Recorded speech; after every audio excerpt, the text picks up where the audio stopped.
the meeting to get to order. We do have a quorum of all present. So welcome everyone. Thank you. Any public comments? Yes, Can I respectfully ask that we have a moment of silence for Ms. Bowden? yes. So we have a teacher who passed away in tonight's service. So just have a moment of silence remembering her, please.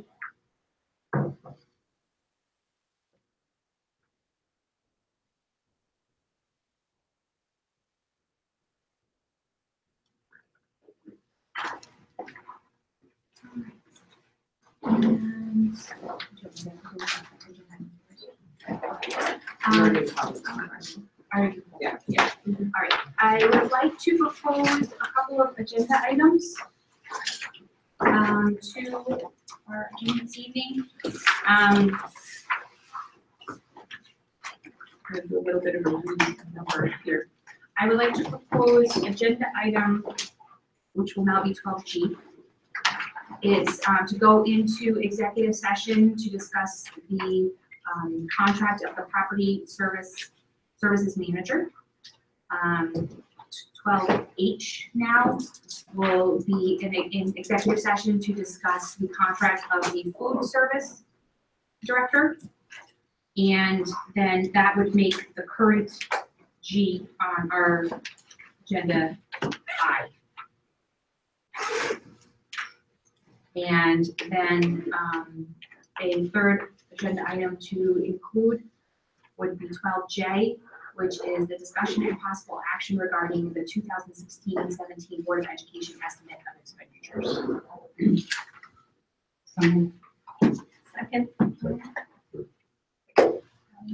Any discussion or questions? All in favor? Aye. Thank you very much. I would entertain a motion to approve the minutes of the May 24th, 2017 Board of Ed meeting. So moved. Second. Any further discussion? All in favor? Aye. Thank you. And we have. So excited. Introduce our guest. Yes. May I have the honor? Oh, my And tell them why, Yes. tell everybody why you have the honor. Yes, I have the honor of serving on the EASTCONN board with Paula and many others. And this is kind of a momentous time because Paula is leaving us at EASTCONN after 37 years, many of them as executive director. And we're honored to have her and two of her very important people with her tonight, Cindy and Eric. And very glad that they can be here tonight to share some more information about EASTCONN. I think we all know some of what they do with transportation, with early childhood ed, with teaching and learning and technology. So she can give the presentation. Oh, Yes, I was seeing you. all the many things they help us with, but I don't get that much time on the agenda to give an update like that. So I'm very happy to have you here, all three of you. Please have the floor. Okay, so if you don't mind, I'm a stand person. I'm not some of you know me, I'm not a sit-down person. So thank you so much for inviting us. We're always thrilled. You want another one? Sure, why not? I know Kelly wants it. Oh, She I tried did. to steal I mine. tried to steal it last meeting. I did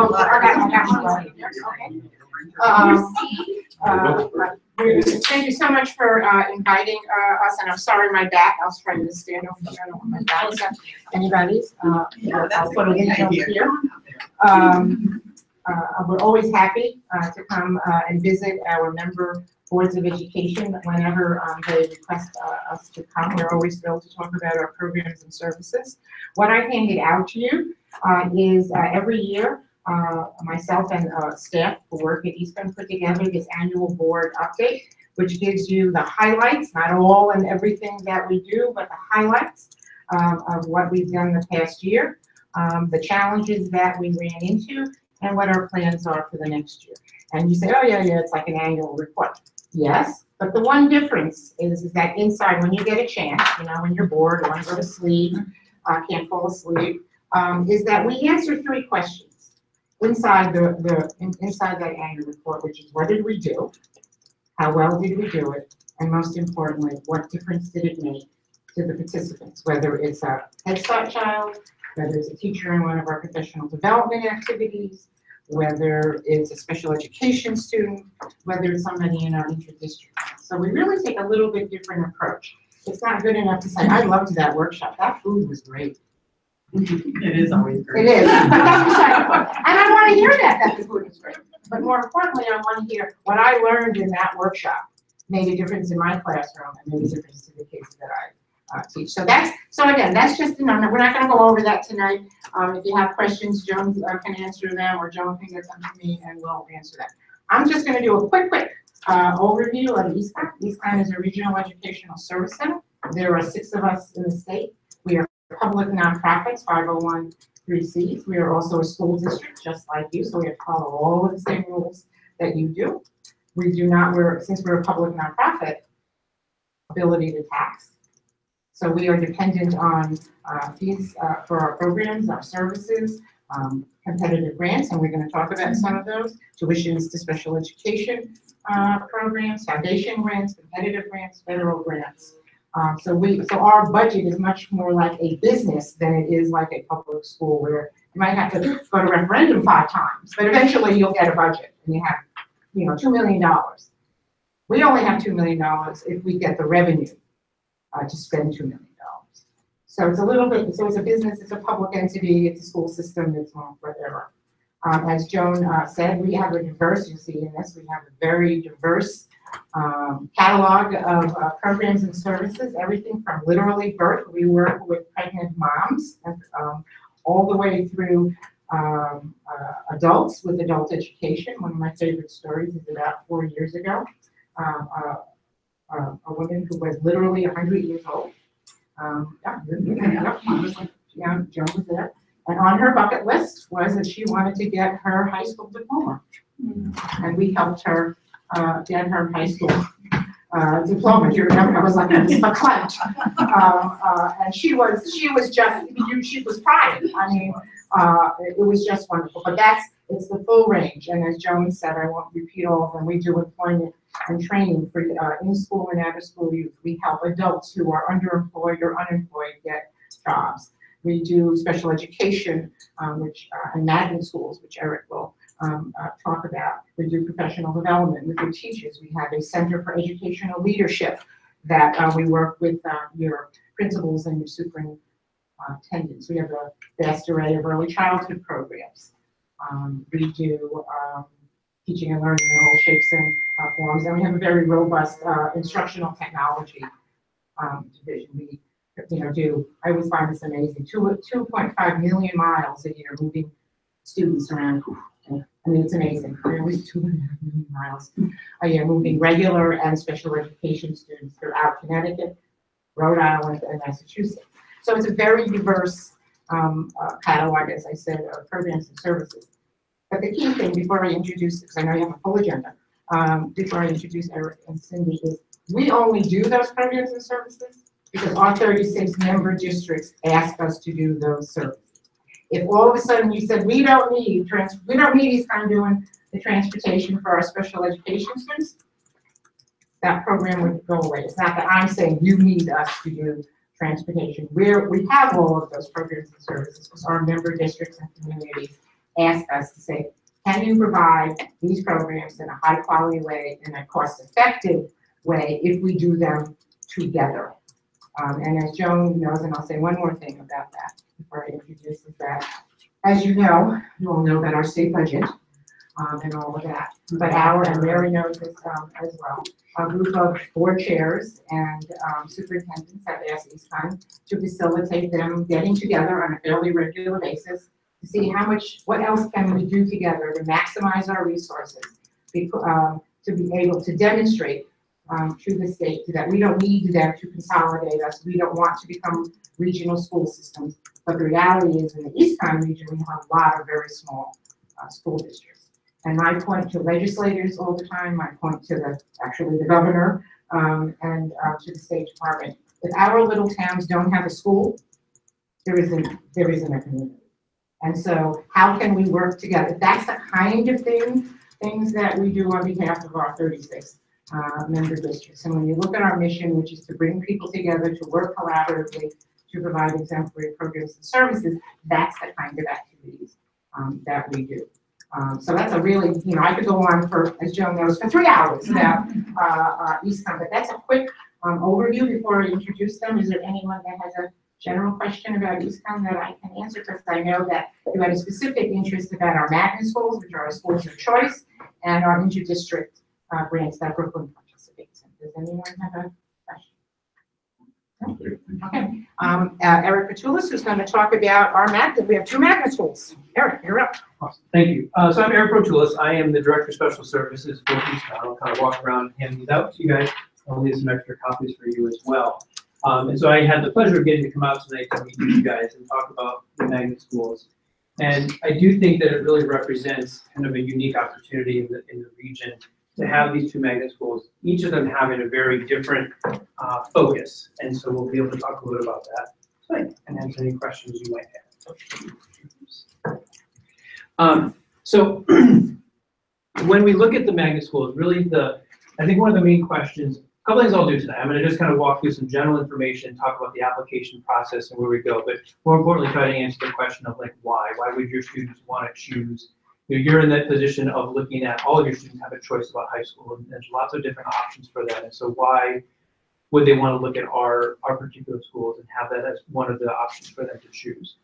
So I will get to that question and some answers on that. Just to walk you through the process of it, and there's a lot of thought in terms of what we want, because we want students to be able to come to our schools because it's where they want to be. We really have a heavy focus and emphasis on the personalized learning. So the students who are coming to our magnet schools are coming for the purpose. If they're looking at QMC, it is the Quinebaug Middle College. And so it has the strong philosophy of it's on the campus of Quinebaug Valley Community College. The opportunity is there for the students to earn up to 60 college credits before they would graduate. So they need to earn a total of 25 credits to earn their diploma. But they have within that opportunity, once they've completed the basic skills assessment, to begin taking the actual college classes. In addition to that, because that isn't necessarily the right track for every student, they have the opportunity to take some of the courses that are designed by the high school themselves and are sort of run through the process with the community college to be able to offer some of those credits. So it's a bridge opportunity for some students to get that early experience of a college classroom without yet quite enrolling in it and still being a high school kid and get that opportunity. But I met a young lady earlier this year when I was over there for a meeting who will graduate with an associate's degree in 2 more years, and she has a very clear vision of her path of medical school, and to her this was the best opportunity to kind of rise above her personal circumstances and be able to get those college credits free. So those students who are taking those college classes, the tuition, their books, all of those costs are covered by the high school. So it's embedded in all of the tuition that goes with their attendance at the program. Can I just interrupt you for one moment? Dr. Conway was a founding member of Quinebaug Middle College, and so it's because of her. It's because of her and some other colleagues that there is even a Quinebaug Middle College. There's her and Diane Williams, who was a past president. So I just want to give her that credit, because she was really a driving force behind us having that as an option here in Northeast. So thank you. Well, and I'll springboard off of that in the sense that, here we are 10 years of, how time flies, but they have both our magnet schools have just completed their EASTCONN accreditation process. So we are eagerly anticipating the positive report on that. The piece that I want to share is that the initial feedback that was given to us from that process was the sort of enjoyment that they saw in working with the kids and staff on their site visit of really seeing the core values and beliefs in action. So that very often you do that process, you have the posters on the wall, you have the discussions, but they really came away feeling like the staff and the students really get that. And so when I talk about that personalized learning piece, the kids really do experience that. The vision of there is no failure in those programs. So they continue to work with students repeatedly till they get it. They really work on a model of attaining the achievement. So that isn't just about getting the grade and getting through it and moving on, but really making sure that they walk away with having met the expectations of the course. And so time is somewhat of an irrelevant piece in that they want to keep making sure that kids are getting engaged in the material, finding a way to reach them so that they want to do the work, and then getting out of the coursework what you want them to do, sort of just getting out of the course. So that's really philosophically where they exist, and it really presents an opportunity for kids who may not necessarily have been your traditional school kids, and that they're really looking for something that's a different and more unique opportunity. They're small environments, so you're talking within both ACT and QMC, class sizes 12 to 15, and in some cases, as they push into some higher level courses, those classes will be even smaller. So if they're taking an AP or honor class, they might find that class size is under 10. So there really is a lot of opportunity for individual attention. So back to the process a little bit. There is a sort of a typical expectation that students would have applied by February to the programs, but we do keep really essentially an open enrollment at this point until we reach our capacity in the programs.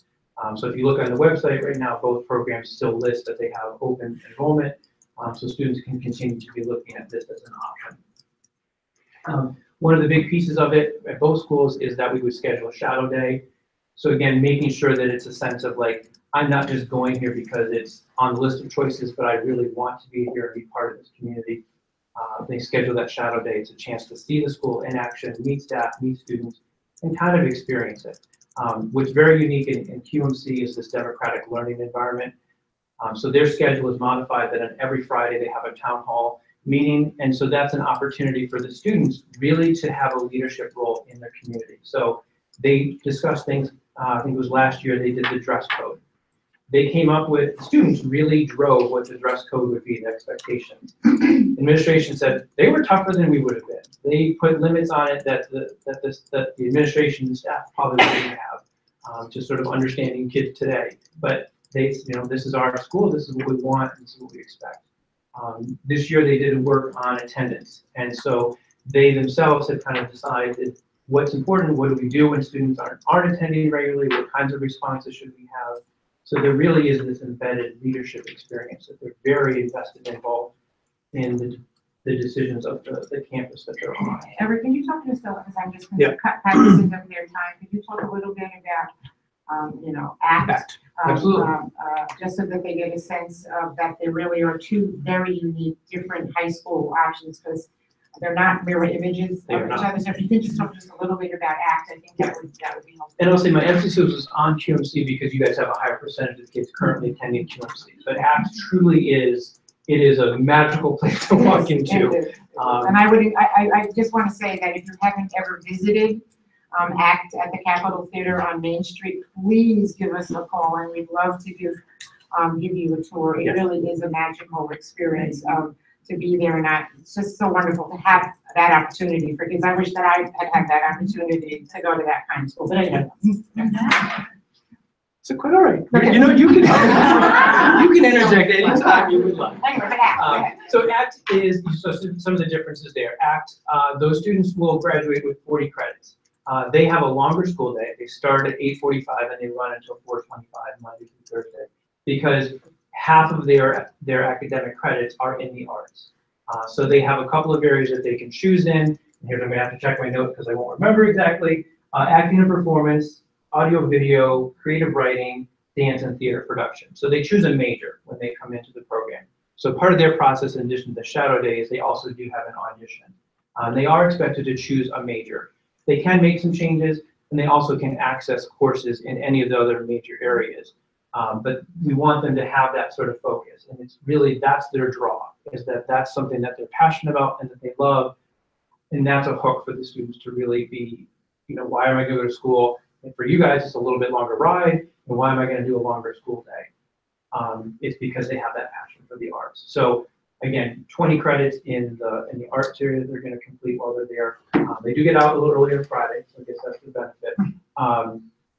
But they, from whether they want to be behind the cameras or in front of the cameras, they have so many opportunities for performances, for an expression of their artistic talent, and the stuff that they create and is just, It is, it's magical. It really is magical. One of the majors is creative writing, and I'm sure I know you get our newsletter, that every single year that the school has been up and running, we have had students who have won state, regional, and national awards in poetry and in fiction. Video, we've been in the DMV. Right, the DMV.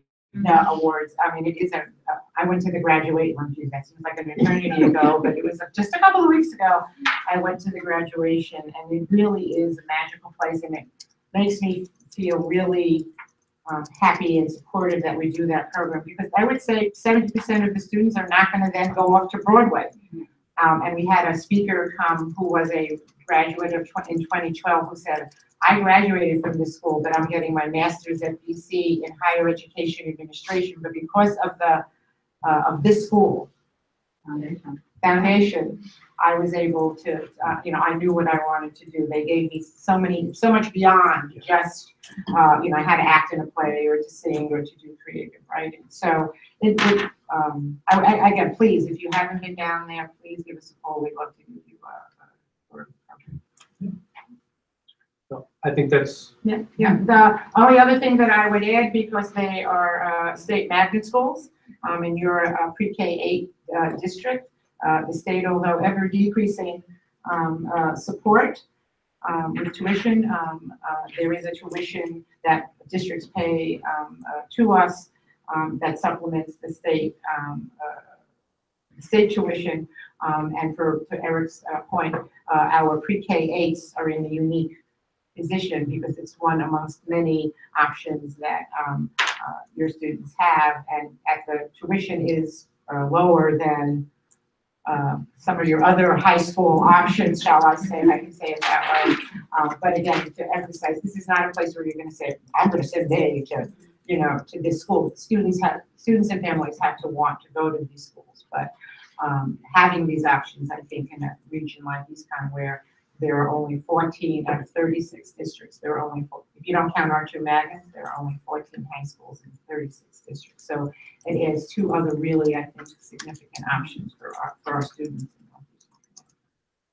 The only last thing to add was just in terms of you're looking at a student who does have a service plan, whether it's an IEP or a 504, there is one more layer to that process in which we would want to be involved in a meeting to make sure that we can adequately meet those needs coming into our program. So we would come and attend a meeting back in district or at the school itself, just to learn about the student and their needs, and just add in that extra layer of making sure that we're going to adequately provide for them, so that it's not just an automatic, like, they'll fit right in, because they're unique environments, and so we want to make sure it's a good fit all the way around. But just like you, we can't say because We you can't- have no. Asperger's, a student has Asperger's or some other disability, that a student can't come. So we have to provide for that student in our two magnet schools with an IEP, and then support your IEP. Cindy Wells, who's going to be talking about inter-district grants. Right. And I must apologize, Mr. Otto. I didn't see your name on the website, and I didn't, so I will get one for you. And I understand. there we go. I'll let you look at Jones. Like Paula said, my name is Cindy Wells, and I coordinate from several different grants at EASTCONN, and one of them is our interdistrict grant funding. We have 10 interdistrict grants. They are provided through the State Department of Education. It's a competitive process that we write the grants and get letters of support from the school districts and apply for them every 2 years. And the grant purpose is to teach both academic skills in certain content areas and for certain grade levels, and also to bring students together and teach diversity and the core skills you need around communication and problem solving, all those 21st century skills that we hear about. So students are partnered with schools from different areas throughout the state, mostly in Eastern Connecticut. Brooklyn Middle School was partnered with 2 schools in Hartford this year, and also Wyndham STEM Academy. And I have a little handout here. It's 2 pieces of paper that kind of describes the 2 different grants that the Brooklyn Middle School was involved in this year. The first one is called Creating Community Builders. And you can see the 4 staff people that were involved in that grant, and we had over 100 kids participate. Well, you did. We had over 100 kids from Brooklyn participating in that grant. The second is called Healthy Youth, Mind and Bodies. And again, you can see all the different staff people that were involved in that. And you had, again, over 110 people participating in that grant. So that's a huge student population to be involved in these two different grants. And when I talked to the staff that worked with these teachers throughout the course of the year, they were really just kind of like inspired by the amount of ownership that the teachers took on when preparing for different activities with the students, for really getting to know the kids and providing a lot of feedback as to what kinds of activities work really well for the students in Brooklyn and what they want to bring to the table and what they want to learn from being with other schools. The teachers were really able to help individualize both of the grants. So that way when the kids were getting together, they were both prepared to meet students that they really didn't know that well and open to the opportunity to be able to do that. But also just providing these different enrichment programs for the students. Our staff come out to the schools, they get to know the teachers, they get to know the students, but then they also bring the students together on different field experiences. Cindy, can you give them an idea of either one of the grants about what kind of activity when we bring the Hartford kids, the Wyndham kids, and the Brooklyn kids together? Because a lot of that activity happens at EASTCONN and in other places. And again, it's wonderful to see kids who don't necessarily have the opportunity to meet other kids who look, sound different than themselves, and how over the course of a year, their perceptions and their attitudes about each other and about the larger world significantly change for the better, in a positive way. So you can just give them an example of how we try to do that. Sure. So we scaffold, we do a lot of different types of activities with students. One example with creating community builders is we use video conferencing technology at the beginning of the year, so the students were actually getting the chance to meet each other, but still being in Brooklyn, still being in Wyndham. And so they were getting to talk about what they were going to be doing throughout the course of the school year together. So that was a nice way to both save on transportation, but then also to be able to introduce the kids to one another over a small amount of time. So you have to spend a whole day, right at the beginning, but you're able to do smaller events throughout the course of the school year. We also, when we do physically get together, we'll quite often meet in the fall and in the springtime outdoors.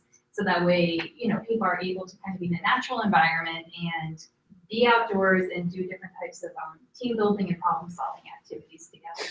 EASTCONN staff are trained in experiential education. We have a low ropes course. Sometimes we utilize that, but we also utilize a lot of activities out in the fields at Goodwin State Forest, at Wickham Park. We were here as well, and the kids were able to, meet and greet, handshaking, eye contact, communication, how to problem solve different things together. Whether it be, we might use some physical activities with balls and different things that we're playing, but it's not just playing like a basketball game or a softball game. We're doing more about, well, what did you learn by, having to go through this challenge together? So students are able to, work on those 21st century skills. But again, like Paula mentioned before, we're scaffolding it.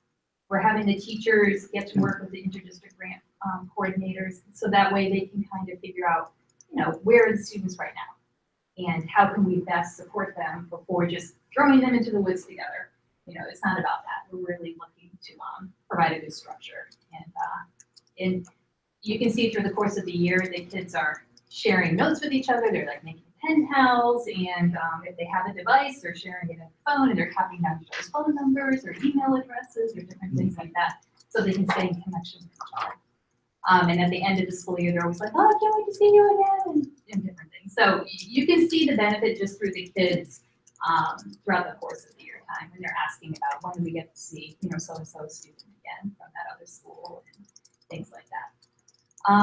Can you think of something else? If I hit both of your questions that you're kind of I think just take a few seconds that this is a supplemental. It's built around the participating district's curriculum. So if a lot of these are science oriented or social studies oriented, it's not in addition to.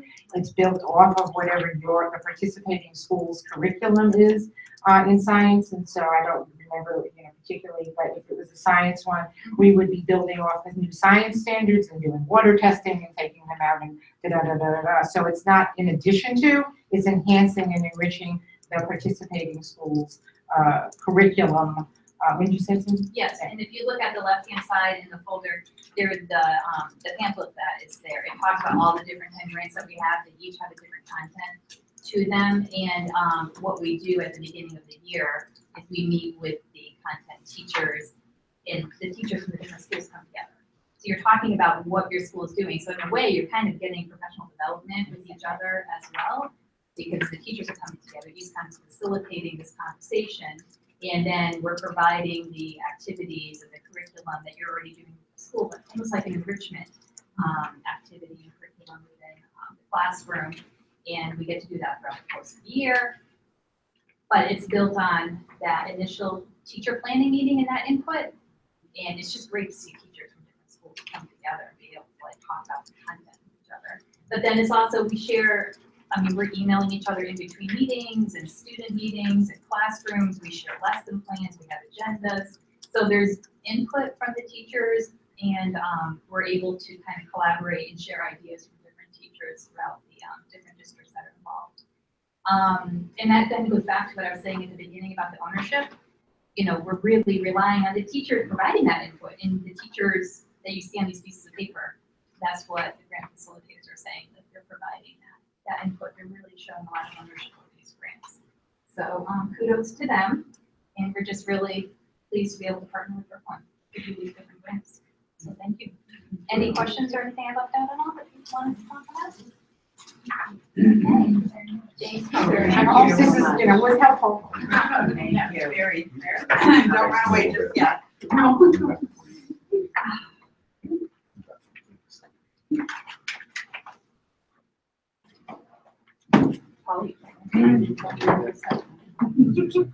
Paula has Oh, geez, served Northeast Connecticut for years, right? I was 12, I was but a child. And she loves to garden. I do. And these can be winterized. Oh, well, thank you. You're welcome. Thank you. Thank you. Thank you. Thank you. Okay, please have a cookie, a cup of coffee, something for the road. Or I'm something good. from us, Paula, like you have a couple more hands. Congratulations, nice to meet you. Thank you. Here's hello and goodbye. Yes, very much. Bye. I know the book are absolutely gorgeous. They will be in a place one day. Not good. Thank you. Have a good rest of the meeting. And so I may see you tomorrow. I will see you tomorrow. Okay. Thank you.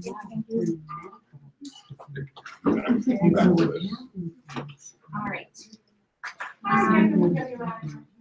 I'd like to, do we have any other questions? I would entertain a motion to set aside bylaw 9311, please. So moved. One second. All in favor? Aye. All right.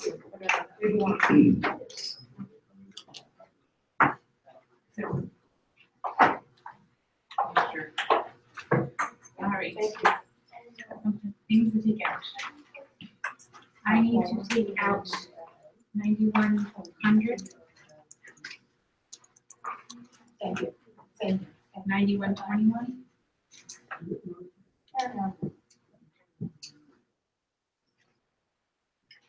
Yeah, you get that. 9323.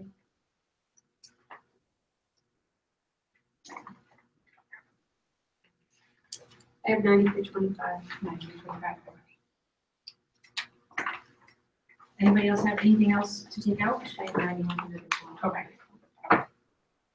All right, so I would entertain a motion to approve policy 9110, 9125, 9130, 9132. Is it? We didn't have 9110 on those. Yeah, it's the second line down, it wasn't, 9110. I didn't have it in my packet. I mean, from before. Oh, is it attached? It's right, I'm sorry. The first packet has both 9100, which is the first one. Oh, I read it all. Oh, yeah, and 9110. 9110 is behind that.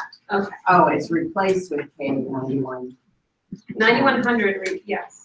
replaced with 9110, which is K. Just making sure. So it's not 9100, it should be 9110. Yes. All right, so, all right. So that's when we're taking it. Yeah. Yes, so we're taking out 9110 for later. Yes. So go back to, so we're entertaining a motion to approve 9125, 9130, 9132, 9230, 9250, 9271, 9311, 9313, 9322, 9325.1, 9325.2, 9325.4, and 9340. Yes. I moved. Second, Second. any further questions? Okay, so the first one.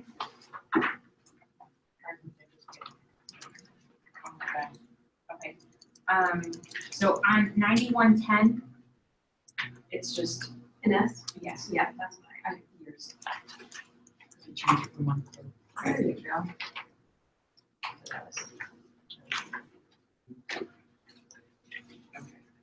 And 9121.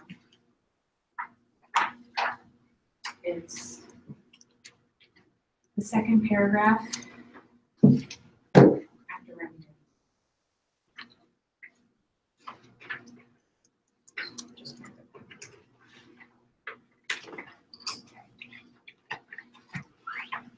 and then the next one is 9323.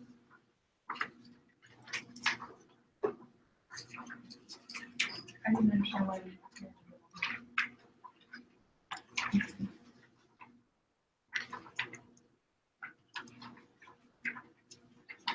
That was the new language in that first paragraph. Otherwise, our paragraphs are identical. Okay, I So just, that was just pointing out the new language.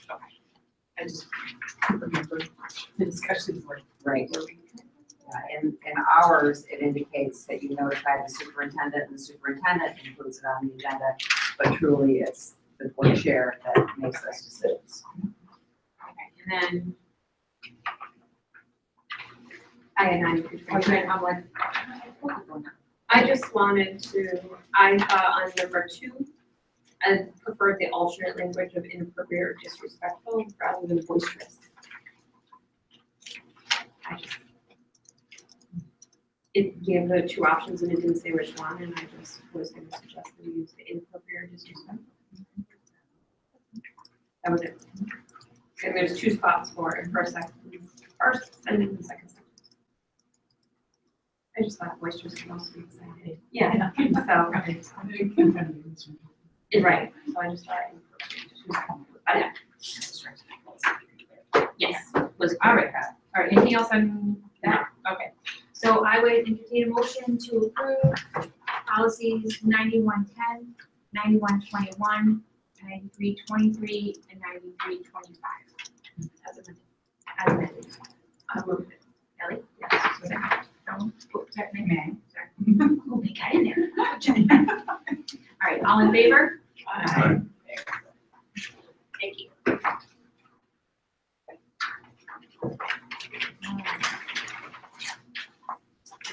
Administrative reports.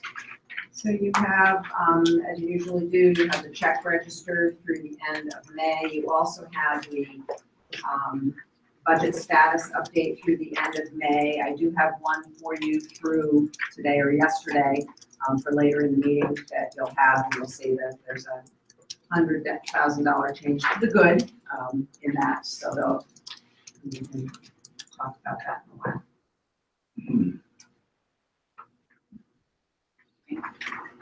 Any questions on that? Anything else administratively? Yes, comments? Schools. Schools To an end. Kids are gone, it's very quiet. Everybody's lonely or not lonely? I'm just loving our kids here, and teachers too. But how do you get the rambling plus call thing? Oh, that's. I've been here during, We're still Elementary getting used to school the difference afternoon between the buses. elementary and the middle school in terms of calling buses. Look, they're 16, what's the problem? You're loud. How long does it take to because call Cindy 16 has to buses repeat forever? plus 10. I know, Compared I'm to sure. One sounds like an auction house. Yeah, I'm sure it does. Sounds like- So we're getting used to this. Having been in the parent pickup line and listening to Cindy and her commentary with Mr. Schmiel over the intercom sometimes. Okay, we're gonna have, make Mr. Schmiel happy and everybody line up and. All right. Public comment? I would like to invite everyone here to have a cup of coffee or some water or some of the wonderful cookies from Sweet Peas as we're celebrating Dr. Conway and the year that she has spent with us. So please don't leave those all behind for us. My kids will love it. I hope everybody has something. Board of Education committee reports.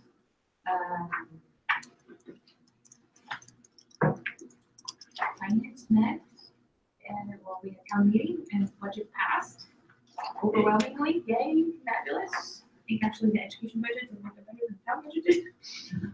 Especially, well, hey, I will count that that education has more than town, so very happy. And capital passed as well, so that was great. And I'm sure everybody is finalizing everything for the end of the year, since we have absolutely no clue what governor's doing, so. That's it. Anything else, Jeff, from finance that? I'd like to make some comments on the governor's, on the state budget situation, but I'll do it at the public comments after we have all line. Do we have a cookie so we feel better? Sorry? I said after we have a cookie so we can feel better.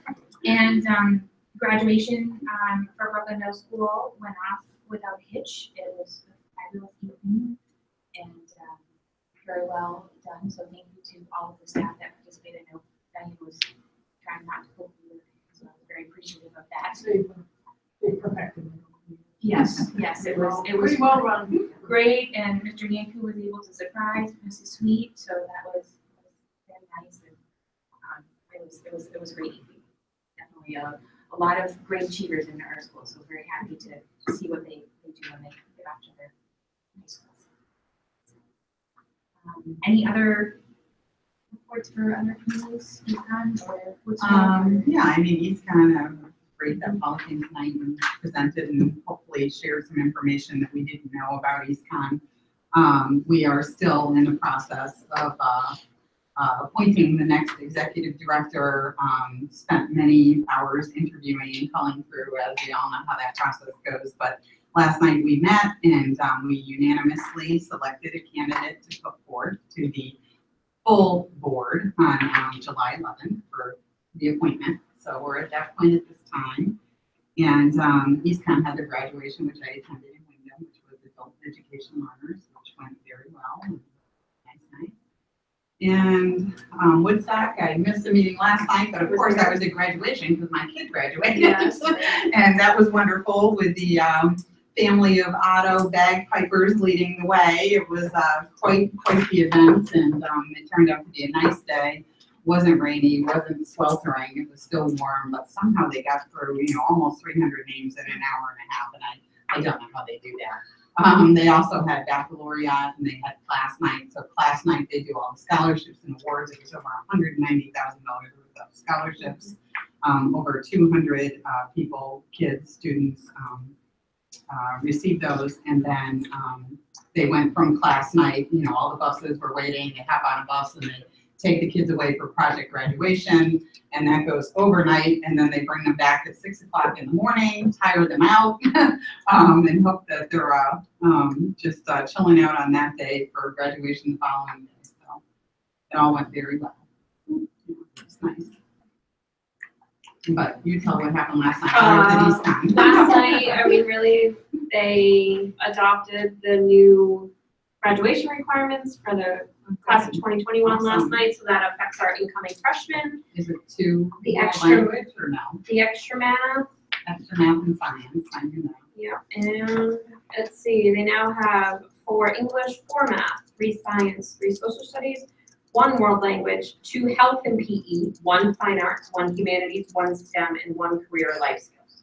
Still 25 credits, but they're just a little bit more specific in the electives that they have to take, and then of course the extra math. That was really the big thing, and then they had the little celebration of the purchase of the South Campus. They had a little speech, a little toast at there to, you know, basically just say thank you for the year's worth of hard work that it took to buy it, which is all official now. And I went to Killenly's graduation, which was much longer, Yes. but still very nice. And Chris did say last night that he got a call from the principal of Killenly wanting to know how they got it done so much faster with almost 100 more kids graduating or 70 more kids graduating. And he told him that past thing They is a big pull thing. everything out. They pull out. No extra things. They just give them diplomas and Yep, that's it. that's it for that day. graduation. Hurt them on, hurt them off. But they did a very nice job. Yeah. They recognized the kids going into the military, and they sang, you know, the chorus sang a song. Did They you all cry? got to- No, I didn't either, shockingly. No. I did get a couple, you know, good pictures for some friends when the kids were coming around, because they were facing me right there. But other than that, no, they did a very nice job. And there's not a lot going on at Woodstock, and we won't meet again until August. Oh, and we passed the second budget for the private tuition budget. Because they pulled out Yeah. operating practice. That was it, which has no effect on us, really. Our building committee, met last week. I'm going to find my name out about it. And they started the project the day after school. They started vacuuming stones off of the roof. And they're anticipating having they're going to be working on it most of the summer and into the fall at the opening. And hopefully have this one done by middle school done when it starts. Oh, I know one more thing, sorry, just occurred to me. They gave the graduation percentage, 98.7% of kids graduated from Woodstock. There are 3 that are supposed to complete over the summer, making them 100% graduation rate for the year. Assuming those 3 kids finish whatever it is that they need to finish. No pressure. No pressure, but even, you know, almost 99% is still pretty good.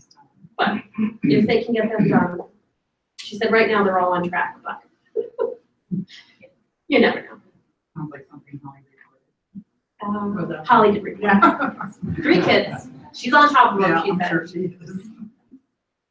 And just on other things that affect us, the DTC election, for the appointment, the caucus is gonna be Tuesday, July 18th, and the RTC caucus is on Monday, July 20th. Both of those are at 7 o'clock. I have July 22nd. Yes, I can. No, they changed it. From 7. Oh, they changed it on Monday? Oh, okay, good. On Saturday. I gotta change that date now. Saturday wasn't. It was an odd day, we Yeah. talked to, No. anyways, so now So July those 22nd. caucuses are, the Democratic caucus is not on our normal meeting night to fit in the time frames.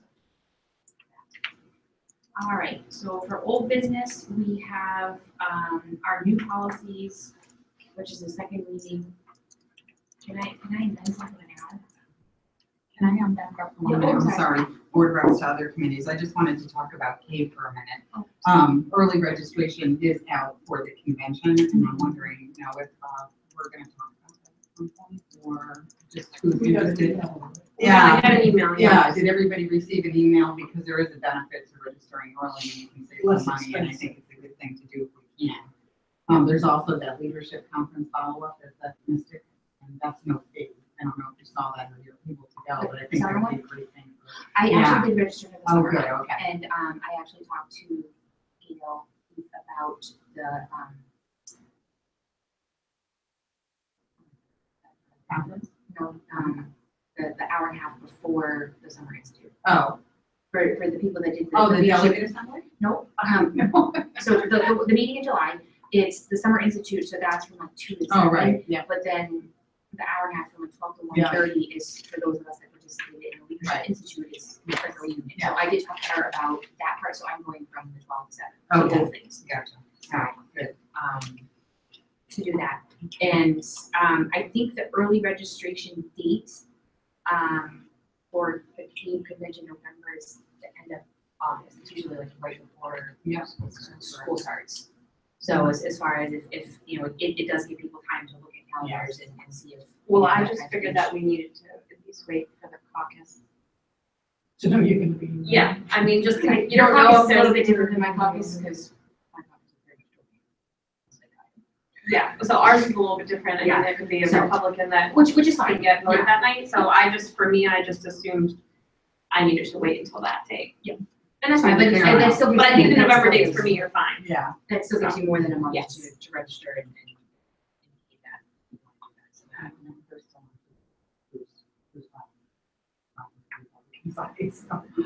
Oh, for They don't have answers Selectmen? from everyone, yeah, is what was reported, so. But, yeah. We'll let you, your, I'll put your. Yeah. I want to so. All right, as far as the new policies for the second meeting.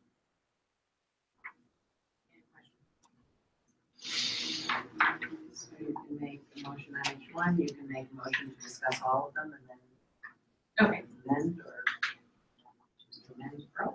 are there, would you like to make the motion to discuss all of them?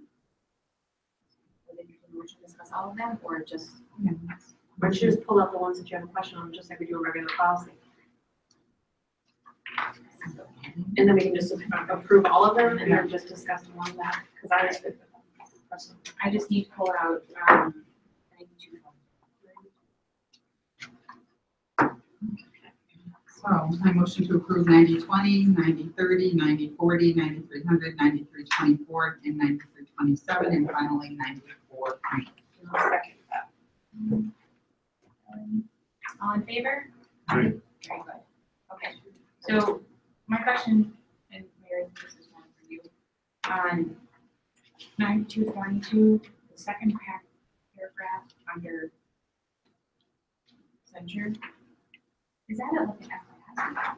Or does it need to be part of it? You're right. That's an FYI. Okay. What is it? This paragraph, It's a comment. it's It's more editorial of a- comment. Oh. People who make Like policies. Oh, yeah. Okay, so it doesn't actually have to be part of the policy. Gotcha. All right, so I would so we're gonna take that both paragraph. Entertain a motion to accept, policy 92-22 as amended. So move. Kelly? Second. All in favor? Aye. Very good. Thank you. All right.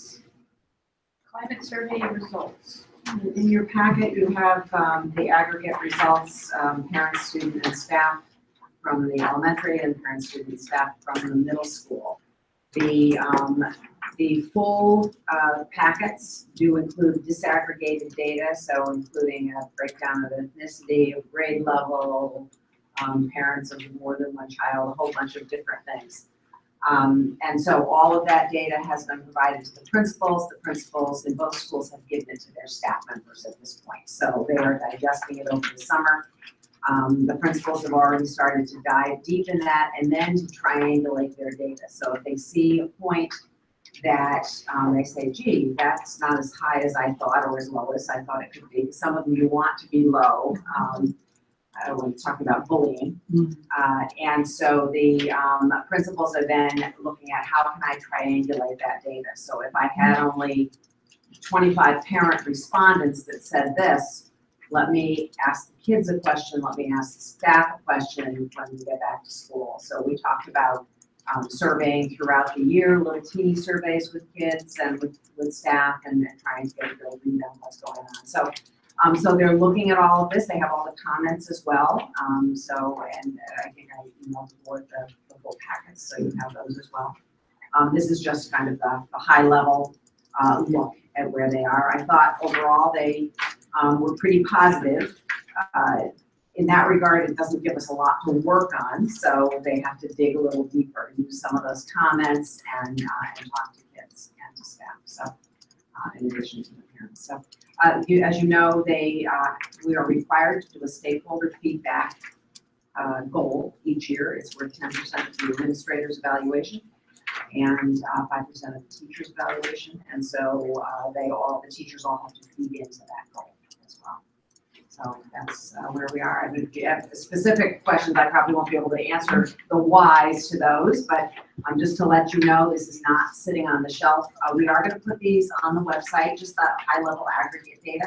So if people are, this packet that you have here, so if people are interested in that, they can go on the website and click on whichever school it is and whichever group they want to, parents, staff, or students.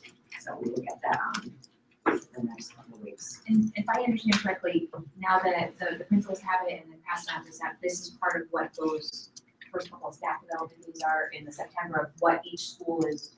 They will be, collectively right, working the on teachers have this now, so they're reviewing it themselves. Okay. And they'll come together, they'll talk, they may make a goal within a team. So the 5th grade teachers may get together and say, if they've dug deep down and they see the 5th grade students, when the disaggregated data are lower on a particular item and they say bullying, they're not making friends, they may attack that as a whole class and do that. So, however, another teacher may have parent communication as a goal because overall in the school that was an area of need. So goals will be formulated from this. Not all goals, they're not the academic ones, but these are called stakeholder goals, and everyone has one. Just like to make a comment. Although it's certainly likely that the individual school administrators will address this in the process you just described, it seems to me that it's a Board of Education responsibility to pay special attention to the fact that in both the elementary and the middle school, only about 60% of staff reported that teachers were teaching to the state standards. I'm not defending state standards necessarily, but it seems to be a low percentage of achievement in both schools reported by the people who are actually supposed to be doing it. So I just think it's something that as you go on, the board needs to pay some attention. Well, and I definitely think that once Patty's officially on board, that this will be a discussion that we can have with the board with her as far as what we need to do to address it, and I think we just need to. Sure. How many more days? Could I make one comment about that? Yeah. Is that I saw that as well, and when I saw it, I nodded, saying that's pretty accurate, only because our curriculum is not done. And so those areas where the curriculum has been revised, the teachers are teaching to the standards. But in those areas where we haven't revised the curriculum, and I actually 2/3 was higher than I thought. Well, So it's actually about 55%. Oh, yeah. I mean, I can only read the graphs, which are pretty. right. But that's, but I expect those numbers as the curriculum is revised and we're looking at the curriculum and ensuring that it's taught for every kid and we're using common assessments to guarantee it to every kid. And then we're looking at instruction, et cetera, that those numbers will go way up when they can identify standards like this. And new teachers coming in are just fascinated to speak a whole new language because they can tell you, standard 4.2 is da da da, and they know exactly what they're doing. So it's good. We're getting it. All right, so substitute theory. Dr. Conway has included some data with that. One thing to note is the handout with that. And then we had some questions about the fair labor standards and the substitute teachers are under that teaching exemption. They are, so they're exempt from the minimum wage. Yeah. But we certainly would like to raise those daily rates higher. So the suggestion is $85 for a certified and $75 for a non-certified substitute. I'll make a motion to approve the increase. This motion, and a second. I'll second. Any further discussion or questions? All in favor? Aye. Thank you. And then the next, we have a policy,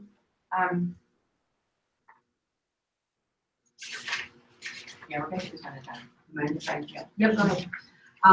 The use of school facilities, these policies were pretty outdated, and so we've been looking at them, Mrs. Travella and I, for pretty much 5 or 6 months and trying to pull these together. So there is one of them that's called community use of school facilities in the 1000 section, which is the community relations section for the board. And then there's another one in the 3000 section, which is the business operations section of the policy manual. And so we have prepared the two policies so that they do agree with one another, which is lovely. I'd just like, if I could, to highlight some of the things. In 1330, which is the community relations, I have suggested that first that there be a more or less a little appeals process. So if the principal has said no, you can appeal to the superintendent. If the superintendent has said no, then there is an appeal to the Board of Education. So if you want to bring your elephants into the gym and Mr. Yanko has said no, and I've said he's right on, the circus can come here and say, we're going to put tarps down, we're going to do this, that, and the other, and the board can make a decision at that point. We had a very short list of priorities and we grouped a lot of them together. And so if all the requests came in together, such as the student council and the faculty and the park and rec, it was difficult on paper to determine who gets first choice of the facility. And so we made 5 groupings. The first is school groups, so that would be the student council, grade 5, grade 6, whatever it is. Second would be Parks and Rec behind that. Third would be Brooklyn nonprofits, so that's your Boy Scouts and Girl Scouts or your Young Marines and all those groups, a CCD class. Next would be the private organizations, private businesses, but located in Brooklyn, and they would get priority. And then the last would be profit-making organizations, so your dance studio who wants to do a dance recital, and out-of-town organizations. So that's the suggestion, it would be that those would be the 5. So as they came in, one would get priority over the other on the same date. In addition to that, I just wanted to point out that this is the tracked changes one on the top of that second page. We did keep in that use of school facilities by individuals. So that was used this year by an individual, and so we wanted to, as long as that individual followed the insurance that we put aside, we wanted that to be available. We're a small community, and this may be the only game in town to get a gymnasium, so we wanted to keep that in there, so I just wanted to point that out. And next, the next new paragraph, the third one down, is that insurance, very specifically $1 million liability policy, naming the board is insured, and so that was very important. So those are basically the real highlights. The Boy Scout, Girl Scout paragraph is one, future farmers, that's one that the lawyers say you need to add in there to all these policies now and keep those in. So that is the 1330. Well, on that page, I did talk to Melissa earlier, but in that second paragraph. For wiring. that. Oh, it sure should.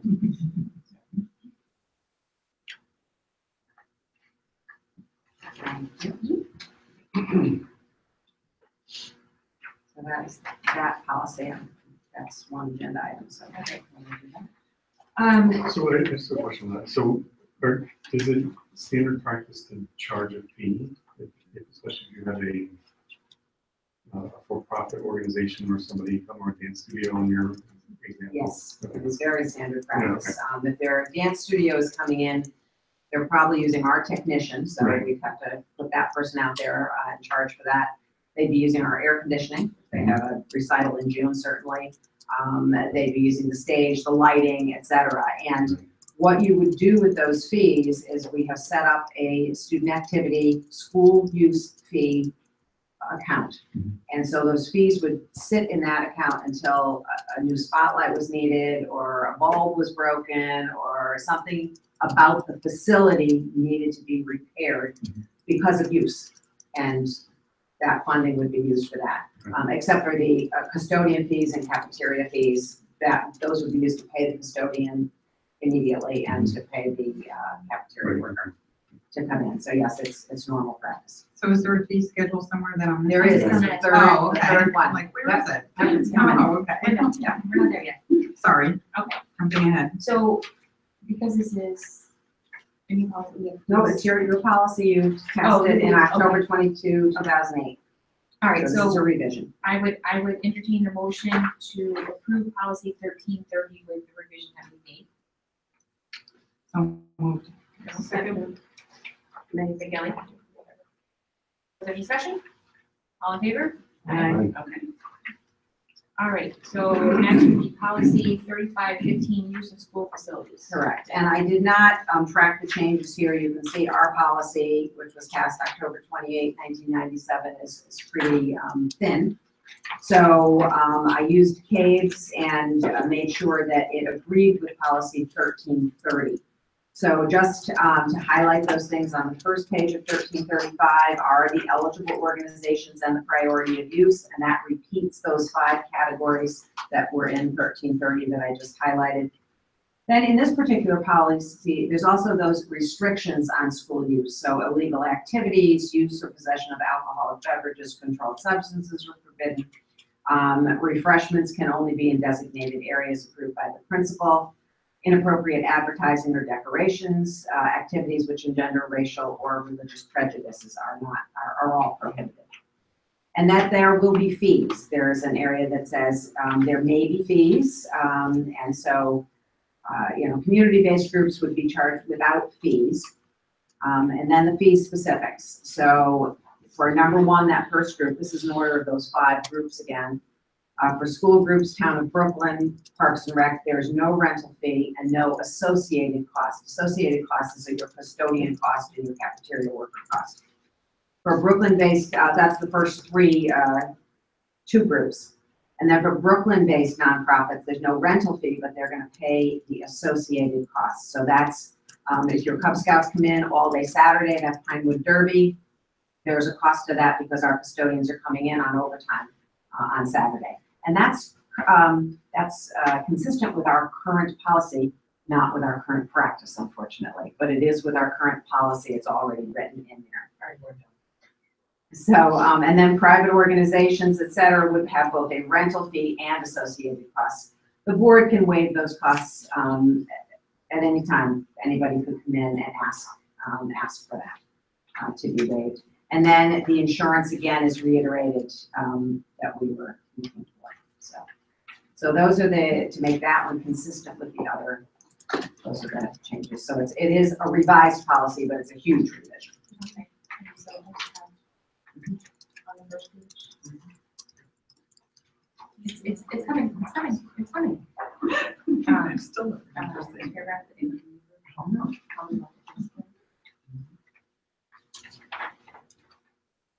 And then on the next page, under fees, lifeguards for swimming. Pardon? The middle of fees, lifeguards for swimming. I think we need lifeguards, don't you? The pond, the back there, the pool on top of the middle school. Thank you, I'm sorry. That's okay. I was like, oh, we got a pool. I don't think I got approved in the budget this year. Did it come with an ice cream too? What kids are graduating? Hey, stop, don't do that. Fine, bye. All right. So I would entertain a motion to approve policy 3515 with revisions. Kelly? All in favor? Aye. Okay. Now, Now, here in the Sorry. Stone.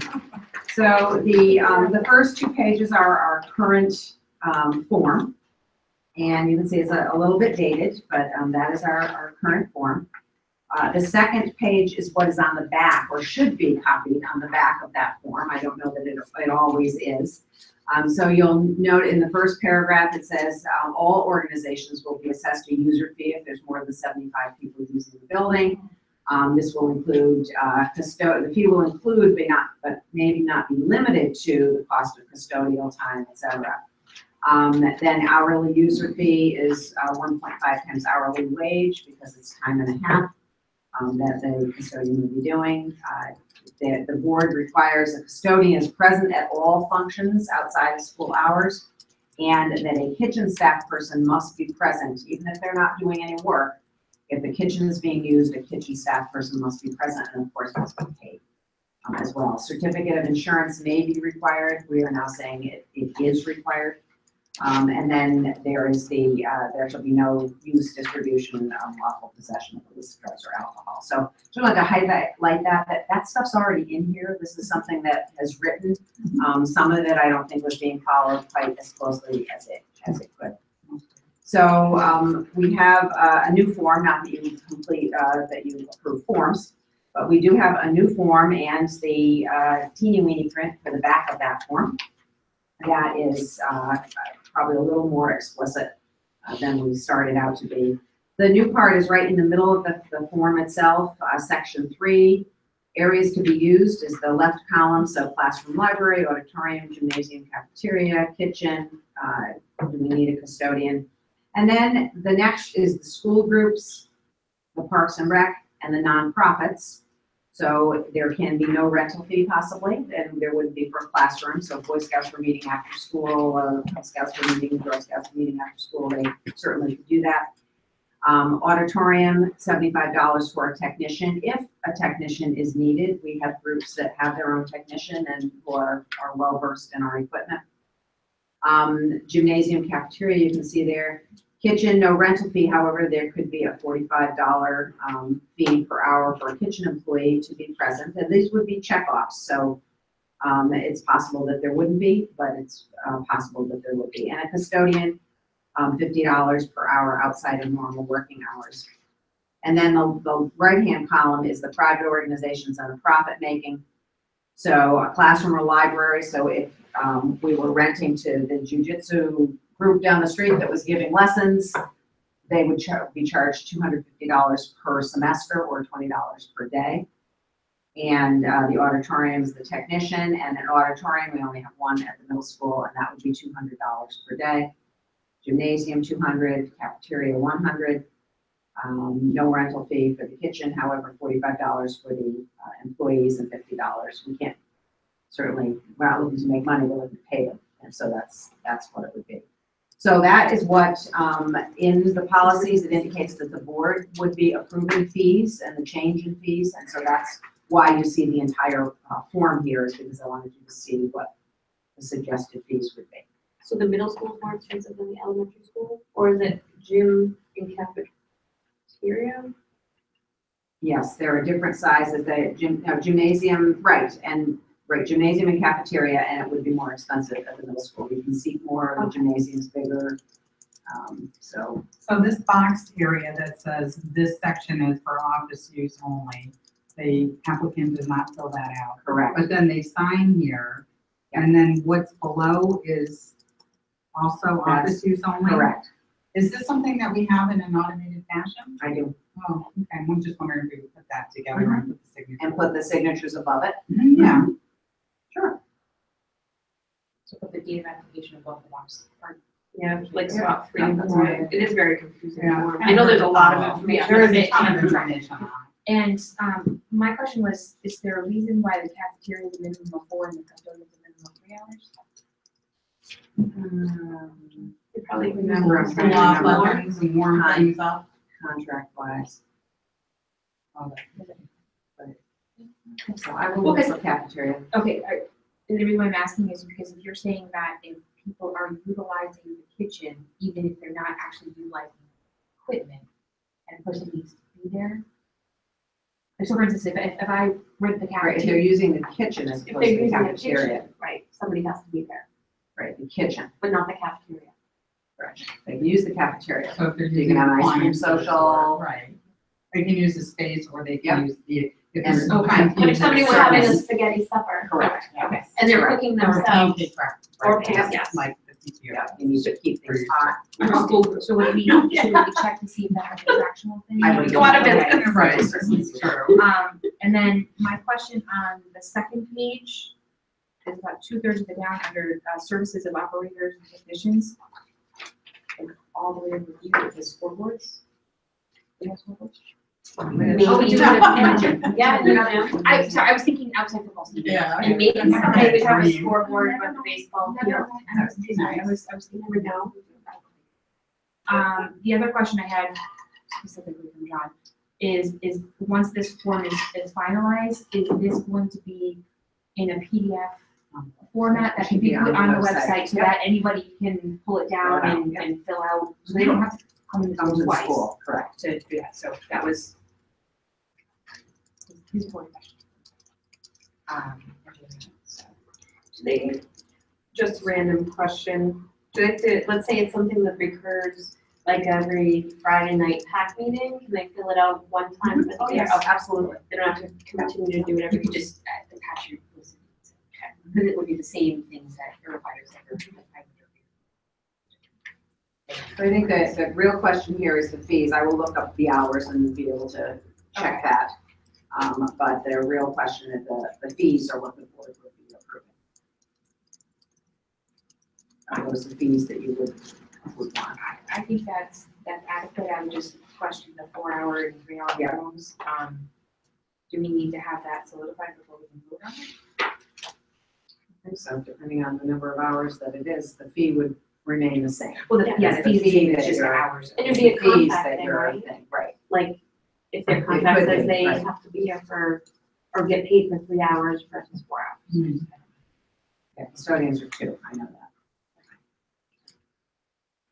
Yeah, if we can, I'm okay with the fees as presented, and just to clarify the minimum hours, and then moving, number 4 up to 3, to be number 3. And then move that stuff down, so like all of the business office stuff is. At the bottom, shape. At the bottom. No, with a big dotted line, do not right below this line. We do not. We don't currently. We don't, even though and that's one of the reasons I gave you the other fee, is that it says we can. Right. We do not. Okay. Do not charge, and so we did have all-day events on Saturdays, and money came out of the board's budget. So, which is fine, if the board knows that, and the board budgets specifically for that, but generally, we don't know there's gonna be an all-day event until it's gonna happen, and we now have overtime. So someone's got 12 hours worth of pay that we had not anticipated. So just out of curiosity, where did we pull the facility fees? From other From other- districts. okay. Yeah. I'm just curious too, if this is going to, I'm just thinking like Cub Scouts, Friday PAC meetings, That doesn't. why wouldn't it? Friday be wouldn't, because we have custodians till 11. Oh, It's only on the Derby and. Right, so if it was Pinewood Derby on a Saturday, that's a special event. And John and I talked about it in reviewing this and asking him what he thought about this, and he said that would just be something that helps with budget. Well, yes. Because they know ahead, like now they know ahead of time. I was That's just fine. thinking The more Friday like a night is- monthly, Nope. if it's till 11 o'clock, then I guess that wouldn't affect any of the youth groups that No. use it. During I was the week. thinking like after, 4 or 5 o'clock, when, I guess, that makes sense. So the deviation from current practice is that we have not been charging. That's Right. correct. Even though we We should have, we're just being nice. Well, and I think it makes perfect sense that, I mean, at the minimum, especially for the nonprofits, it's the custodians if it's on a Saturday, but even, say a PTO dance is on a Friday night, that's still within custodian hours. Right. So And it's, it's a school. But we're a Yeah. school group, like we It's never, not but being yeah. anybody, so. but even if, all right, so the Little League had some. Little League has a dance on a Friday night, still None would of work. these kids that are under 8th grade are gonna be out past. And once you know, that information is out, organizations may want to May schedule it on a Friday night as opposed to a Saturday so they can avoid it. Or they just need to learn how to plan accordingly and all.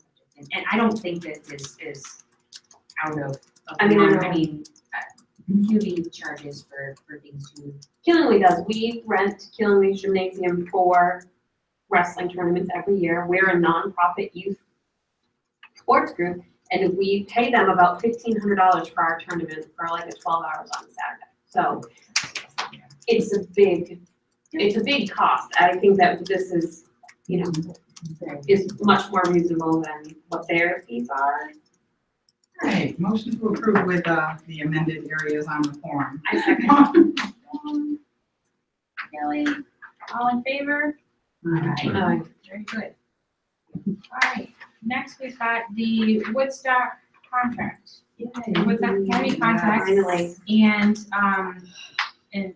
Mary and Joe, you can correct me if I'm incorrect or anything on this. I know that Brooklyn had a different contract than a lot of the other sending, every other sending district. And this is to align the Brooklyn districts with all of the other sending districts on how they're contracting with Woodstock. The biggest change that is, I think, in effect for us is how we're determining tuition and making both budgets as the sending town and the receiving town able to figure out. So instead of waiting till the last minute to figure out how many kids we have, you take the snapshot picture as of October 1st, and that's what you budget for the next year. So yes, you may have more or less students that are actually enrolling, but it's like you're paying. It's a set amount. Yeah, it's a set amount. So both towns can actually budget appropriately. They're for revenue and us for expenditures. And there is some other new language in here, like, I mentioned that, Woodstock contracts with Woodstock Academy, collaborates with Woodstock Public Schools, with Putnam Schools, doing writing programs. They work on coaching, athletics and things like that together, and those kind of collaborative efforts that we can, even though, we're a half hour away, try to work out some of that we can do that together, and that language is in here too. If I could point out, that's number 16, and the title is incorrect. It's supposed to be cooperative opportunities, so we'll make that correction. It says resident town terms and conditions, but it's supposed to be cooperative opportunities, as Mrs. Rudolph just said. And we did participate in professional learning activities with Woodstock Academy this year. We can do that again. In November. And a couple of little grammar things on number 8. It's not long. Sure.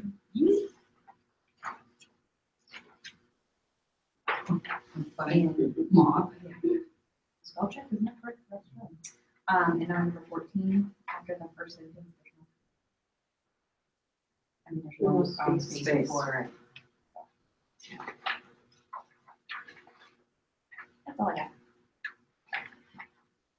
I make a motion to approve. Oh. Question. I wanted to ask Dr. Conway if you believe that the language of paragraph 5 is adequate definition of how special education charges will be assessed for Brooklyn students attending Woodstock Academy. That's the first question. The second question is, are the costs for next year they're in the budget based on this approach towards those charges? This is our current language, Right. so there is no change. So yes, that's what it would be based on, this language.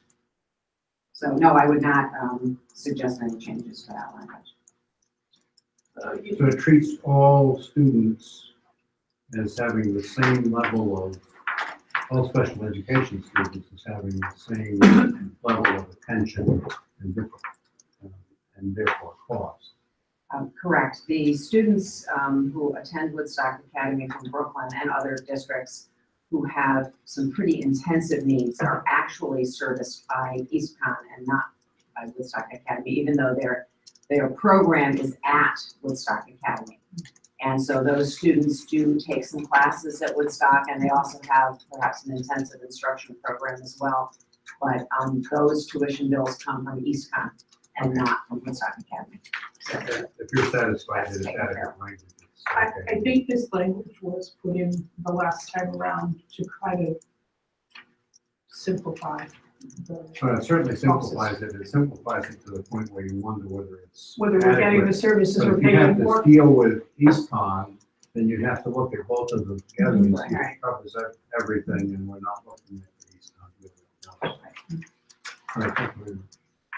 Alright, so I would entertain a motion to approve the new 10-year contract between the Brooklyn Board Ed and Woodstock Academy with the amendment that we included in our program. Moved. Sarah. Joan? All in favor? Aye. thank you. And the Board of Trustees will take that up at their August meeting. So that's fine. And Dr. Conley, would you like to discuss that first? We have a teacher leave request, and interestingly, we do not have a policy or contract language that covers a year request unless it's a sabbatical. So that's the request is before the board. I'm not sure what your history has been in terms of people asking for a year of child rearing leave. But that's what Mrs. Berger is doing. She is due over the summer, and she is requesting a full year of leave. I do recommend that you provide that. We're all about children here, and I think that it's a wonderful supportive thing for her to do. We do have plenty of people who would love to replace her, and so we would love to offer someone a job to replace her. And we anticipate that there would also be retirements next year, so we would not anticipate that the person we hired to replace her would be losing a job next year. So I certainly recommend that you approve her leave of absence. The second half of her request, however, is that she would like to continue on the board's group insurance plan, and that's a general provision that districts provide that give to teachers or to employees. If they're taking a year, they hold their job and they're allowed to buy into the insurance at full price. Mrs. Berger is asking if you would consider allowing her to just pay her contractual obligation of 19.5%, and the board pay the remainder of that, 78.5%, 80.5%, excuse me. So, and that is not my recommendation. I think that the board holding her job for a year is the way to go. I think that it would be a very slippery slope to get in to do that. Additionally, my other concern would be this would be negotiating individually with someone who is in a collective bargaining agreement. And so I would caution the board against doing that. So my recommended motion approves the leave of absence, allows her to enroll in the group health plan, but at 100% at her cost. Does anybody else have any questions for Dr. Conley about that?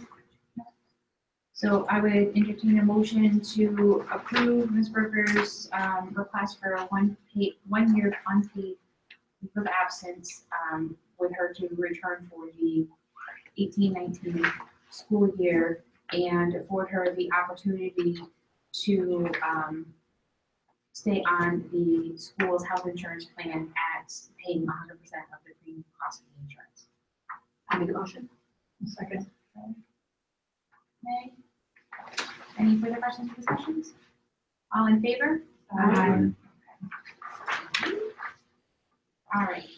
And the next one, Dr. Conrad? Mrs. Hyatt, one of our pre-K teachers, is also requesting a little bit of leave, but not really. She's under FMLA leave. When you have maternity leave, you're allowed 12 weeks because school districts are under the federal plan and not the state plan. The state is 16 and the federal government is 12. And so we offer 12 weeks. The first 6 or 8, depending on the type of delivery, would be the maternity point. We used to use the word confinement, the doctors used to use.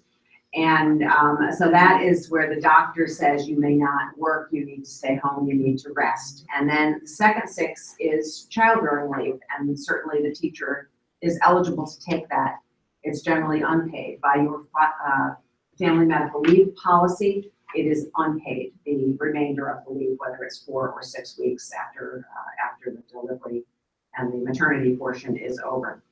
Mrs. Hyatt is not requesting the whole 12 weeks, but again, that's not your decision because she is eligible to take as much as she wants up to that 12 weeks.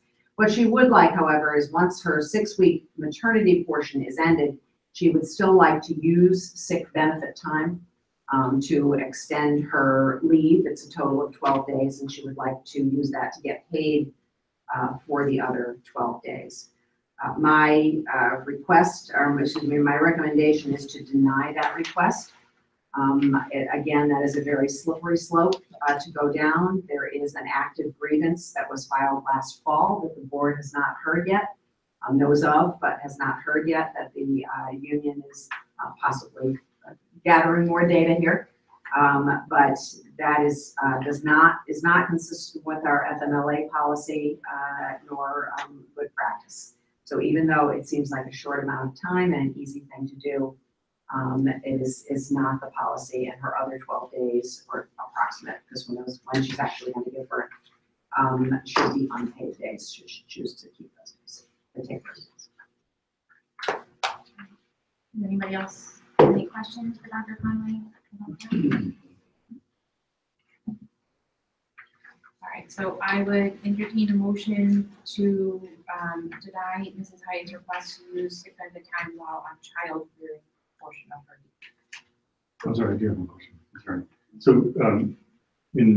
obviously in the contract, this is consistent with her, with the teacher contract. Yeah, FMLA, the only mention of FMLA in our teacher contract is if you're using FMLA for a family member. So your spouse or your child is ill and your time is required to take care of them. So the doctor writes a note, fills out a form for us that says Mrs. Smith is needed for the care of the patient. And at that point, our contract, the collective bargaining agreement, allows up to 10 days of sick time to be used for that, no more than 10 days. And there's no other mention of FMLA leave in the contract. So the board has a policy on Family Medical Leave Act leave, and that indicates that your maternity portion is you use your benefit time as much as you have. So you can use sick time, personal time, vacation time if you had it, whatever you need to get paid, and the remainder of that, which is the child rearing portion, is not paid. And it's really the board's decision to allow you to take use time at all. I'll make a motion to deny. I'll second that. Any further questions or discussion? All in favor? Aye. Thank you. All right, so,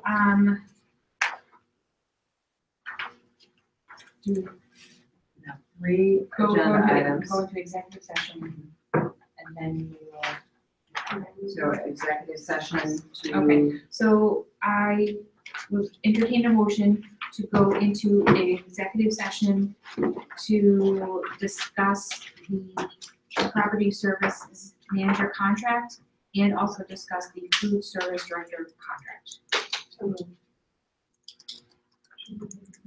Yeah, that would be great. We should put the small break before, because some people may not return. Just to- Okay, okay, all right.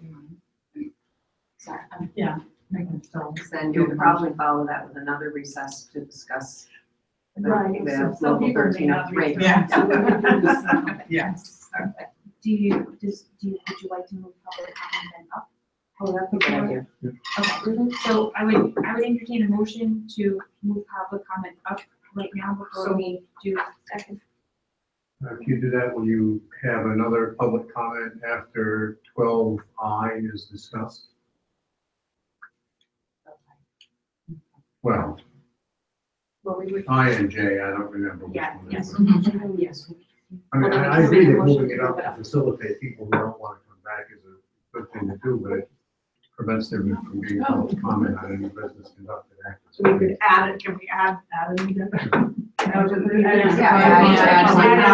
Yeah. So So, And, May, are you making a motion to add a public comment session right now before we take this? And take a small And- break and take a before we go into. I'll second, okay. So May and then second by Kelly, we're making a motion to add a public comment section right now, just to make sure that we've covered everything in public comment. I have a quick, just an item that parents have, I've heard around town that parents in Mrs. Ryan's class were a little upset that they weren't contacted individually. It was just a mass email. And if they didn't check their email, their kid may have come to school the next day without warning of what had happened in the classroom, which, you know, goes along with the communication in the school. I really, my child is not in that class, but I feel that parents should have been contacted individually. We're talking 18 parents at the most. But, you know, if people didn't see their email, and my friend did not see the email, she heard it through the grapevine. Had she not seen the email, her child would have come to school. No warning.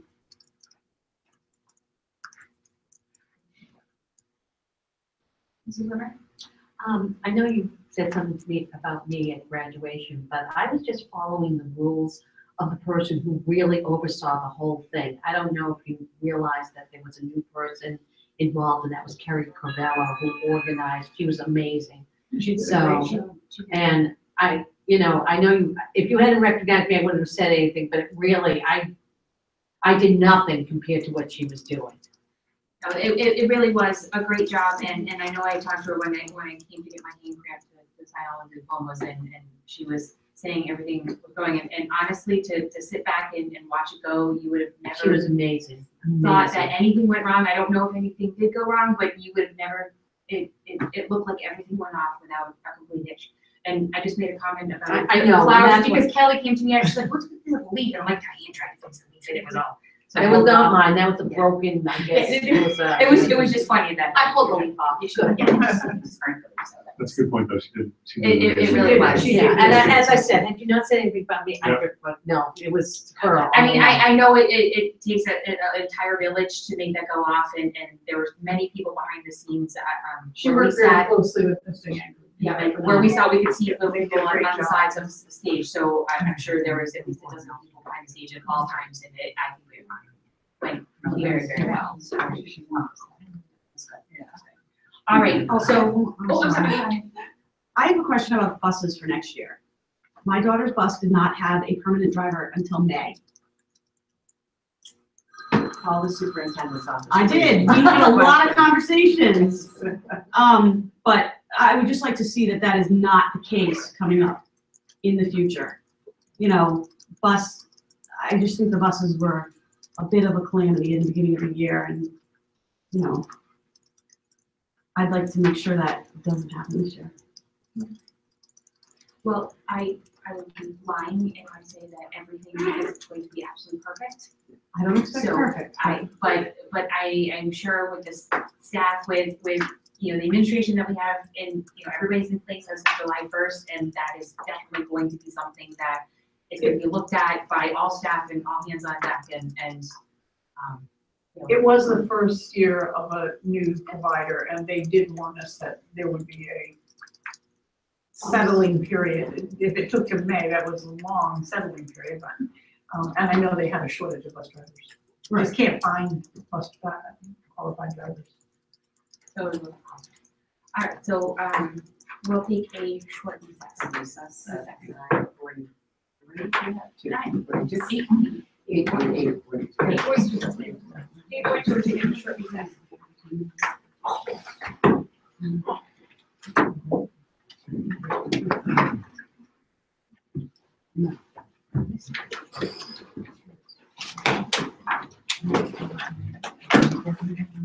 Either.